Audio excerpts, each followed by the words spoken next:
Beliefs are an interesting thing. We have beliefs, and I think of them like sometimes like they're a box. We have a bunch of boxes collected in some big room that we call our mind. This is just one way I think about it sometimes. And we got a belief, it's a box. It's a big box. Now, with that being said, we just kind of look at that box and go, oh, that's what I believe. Boom. And we don't think about whether if that belief is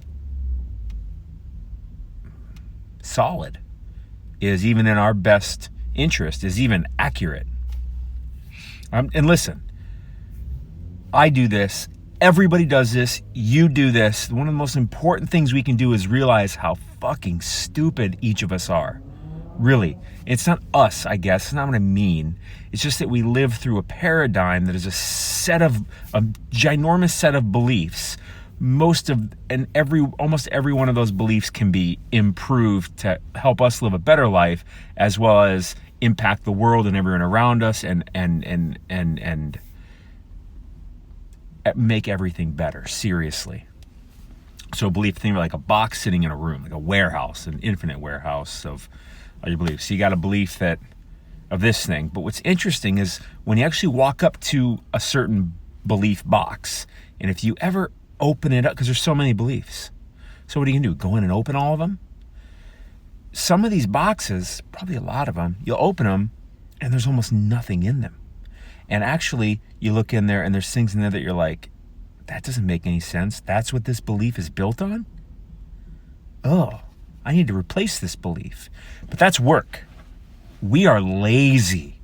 We are extremely lazy. We just kind of want to experience.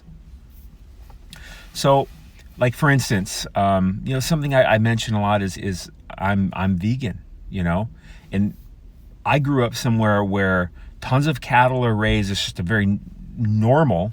Normal doesn't mean good. Normal doesn't mean right. Normal doesn't mean bad or wrong. Normal just means common. Common doesn't mean anything. Common.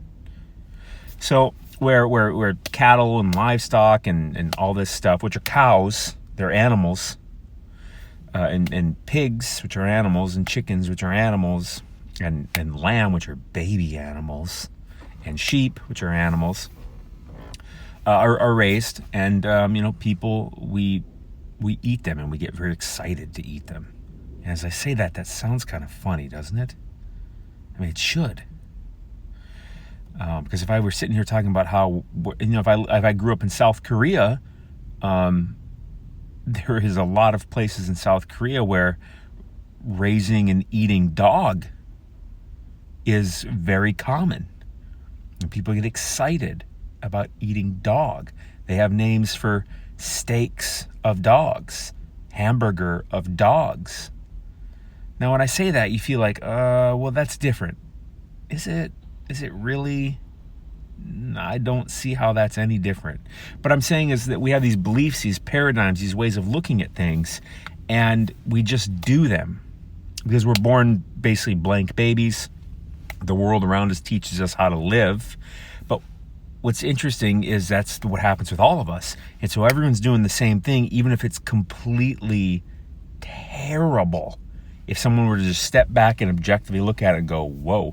Like if you're an alien coming to this planet and you look at what humans are doing, you'd be like, that is super evil and unnecessary. Anyway, so I changed because I opened my box, my belief box that yes, we eat animals. That's what we're supposed to do. I opened it up and I go, well, that doesn't make sense. There ain't all that much in here. And a lot of these things are not exactly accurate conclusions. This belief box is pretty flawed. But most people won't look in their belief box no matter what it is. Because it takes effort and you have to say you're wrong. But it's not you. Like, you live your life based on a bunch of things you learned from your environment. There wasn't much thought to it. You just live by what everyone else is doing, by what most people are doing. Like, that's why you do what you do. Not that you haven't really thought about it. I'm talking to myself too, because thinking is hard. I don't say it's hard. It's more effort than just doing what everyone else is doing. I'll say that. But I would argue strongly that it leads to a much better life, a much more enjoyable life, a much kinder life, a much more fulfilled life. And you look around, everyone's just kind of doing the same stuff, and we all think we're different, or people are dumb. Well, you're part of people. I'm part of people. I do dumb shit all the time, and most of which I'm probably not even aware of, and you do too. Like that's a message that if we could all understand the humility, we're not humble at all. Not humble at all. We think we're so right with everything. Because we believe it's got to be right. I'm saying this to myself too. I'm not saying, oh, people are dumb. I'm part of people. We all operate the same way. So throw out this people are dumb thing. You're a people, and yes, people are dumb, but you're part of that group, and so am I. And we're all really kind of stupid. We could all be doing much, much, much, much, much, much better than we are. So I'll start with the belief box. Thinking is looking in your belief boxes and really looking at it. Yeah, okay, what is this box? What is inside of this box? There's not much in it. Like, oh, there's a bunch of people do that. That's why this belief box exists. Well, that's not very solid. You have that belief just because most people have that belief, because that's the common belief in your society or where you live or the people around you. Just because a bunch of people operate off a certain belief is in no way, shape, or form making it right or even beneficial or good. It's just common. The question is, well, wait a minute, why so many people do this? And the reality is, it doesn't take much to instill beliefs in people, because most of these beliefs get built as we're children, from 0 to 7 years old.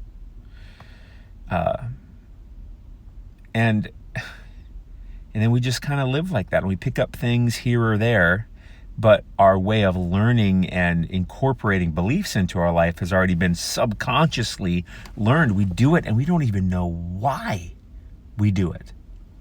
And one of the greatest tricks is that we think we know why. We think that because we chose something that, oh, there you go.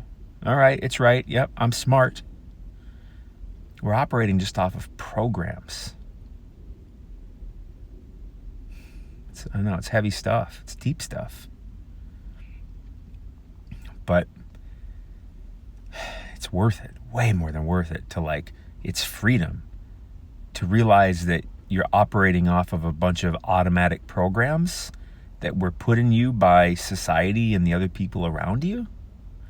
It's freedom to realize that, because then you can start to really create the life you want. Be the person you want instead of the chains. These paradigms, they're chains.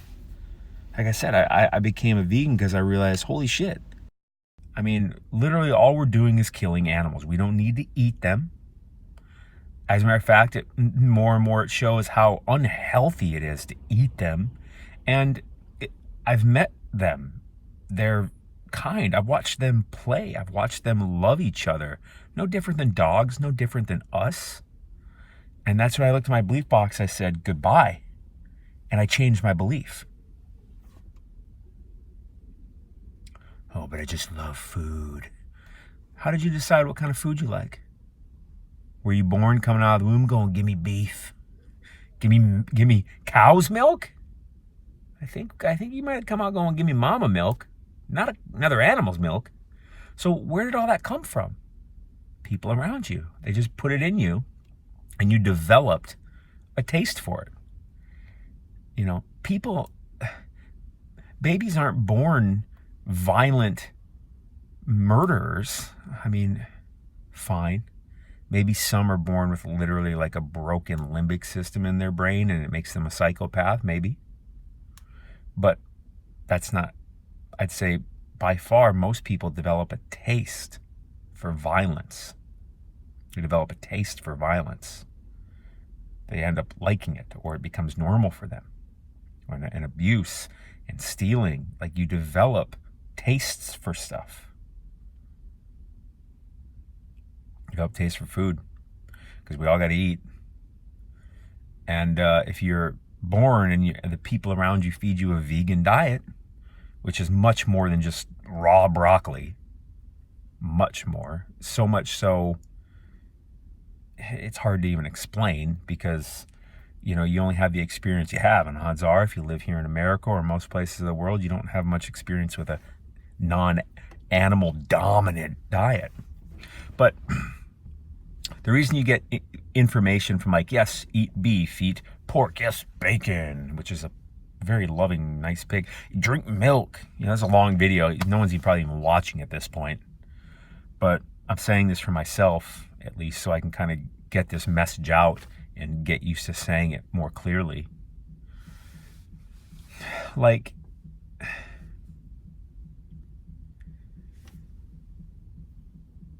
forgot where I was going because I interrupted myself. Jeez. Anyways, you develop, if you're born in China, you may develop a taste for what we call Asian food. You know what I mean? So whatever those common ingredients exist of. If you're born here in America, depending on what region, you're mostly fed certain pieces of food and recipes and dinners and breakfasts and lunches and stuff. So I mean, who really decided? Is it just, yes, God decreed, this is what is breakfast, this is dinner, this is lunch? No. We just, a bunch of people that said, hey, this is what we normally do, and we're like, yeah, sounds good. And then we just do it over and over and over and over, and it's just got a habit. So we start to think, well, this is just the way you do it. No, it's just the way you've been doing it. There's an infinite number of ways to do anything. Even to have a normal set of meals. Even to how to get up in the morning, how to treat people, how to talk to people, how to treat animals, how to treat our planet, how to treat yourself. How to think about things, how to judge, how to not judge, how to support, how to challenge. There's an infinite number of combinations of anything. The question is, have you unlocked the chains from yourself? Not that I don't know if we ever completely unlock the chains from ourselves. Sorry to spoil that one. But are you working on freeing yourself, taking chains off of you and creating your own life based off your own thought and your own perceptions of what you want, not just doing what everyone else around you does? Not just agreeing with everybody else around you? Are you really thinking? Because sometimes it is a uphill road. Because when everyone else around you is doing one thing, you're doing something different. What do? What do you do? You go, that's weird. That's strange. That's weird. And we have this odd thought that weird that's a negative word. Calling things and people weird, that's a negative word. Like that means I don't like that. That seems stupid. That's not normal. Normal just means common, but people think normal means right, the right way to do things, the correct way to do things. Normal. Someday, I think as humans, if we I don't know how much longer we'll exist, but I think that we're actually pretty still young in our evolution. Really. Because, if you think about it, like there are aliens, definitely, in this ginormous universe. It is way beyond mathematically impossible. Because recent science alone has shown us all these different Goldilocks zone planets, which is like where the Earth sits in this Goldilocks zone, close enough to a star. It's got water. It's got the right temperature. It's got an atmosphere. They found, I don't even know. I went to a talk years ago, and they had found like hundreds of Goldilocks zone planets just within our own galaxy. And our galaxy is one of, again, I don't know how many, one of very, very, very, very, very, very many galaxies. Like billions of galaxies. Galaxies. We have a solar system. Earth is in this solar system, and this solar system is in a galaxy. This solar system is the tiniest little nothing drop in the ocean size of the galaxy. And a galaxy is a little tiny nothing drop in the ocean size of the universe. There are aliens. And there are ones that are much smarter than us. So say one of them came to our planet and was much more evolved and intelligent than us, but their society had developed what we would consider evil way of doing things. But you know what? That's just a matter of perception. So they come here and they say, all right, we must eat humans. And then they enslave all of us because they have mind control and there's literally nothing we can do. We can't even shoot missiles at them because they come right down and just dominate us immediately. And then they just start raising us. They take our women and they just artificially inseminate them with male human sperm and constantly create babies. And the second those babies are born, they take them away, put them somewhere else to let them develop. Sometimes they let them live up to a year, and then they kill them, and then they eat them. They call them veal, and then they keep taking our female humans' milk and drinking it and making butter with it and shit. Like, that's what we do to animals. That's what we do. And I don't give a shit what if you disagree with that. You are not thinking factually, logically. That is exactly what we're doing. We've completely enslaved species for our use. We don't need milk. We don't need cow milk. We don't need goat milk. We don't need it. We don't need dairy. We don't need animal muscle that we call meat. We don't need their skin that we use as leather. We can use plants to eat and make and use and build everything. We can use the Earth's resources without ever having to harm one living creature, ever. We already have the technology for it. We already use it. It's just that it's not common. You know, one big reason it's not is because a lot of people make a lot of money off these horrible industries. And so they keep pushing the message and teaching you, do this, do that, eat meat, yay, bacon, eggs, and kegs, blah. Oh my God. Throw some boxes. Start looking at some of your belief boxes. You will be shocked if you really look at what's in them, how nothing is in them. Very little is in them, and what's in them is just total trash of logic. And then you'll be free. You'll get freedom. Freedom comes with its drawbacks. You know, people aren't around us supporting our freedom, that's for sure. I mean, some are. But as a societies as a whole, not really. Because we walk around, we feel safe when everyone around us is doing the same thing as us. It's called social proof. We feel safe. We feel right. We feel like we're doing the right thing. We feel, well, safe is the word. If we're doing what everyone else is doing, and they're doing more that they're doing what we're doing. But that's an illusion too, because you're only as safe as you'll allow yourself to be. And you know what? You'll only be as happy as you allow yourself to be. Most people are not happy because they're just living lives that they didn't come up with. They're living other people's lives that have been going on for generations and generations, changing here and there a bit, generation to generation. But look inside the box. You're awesome.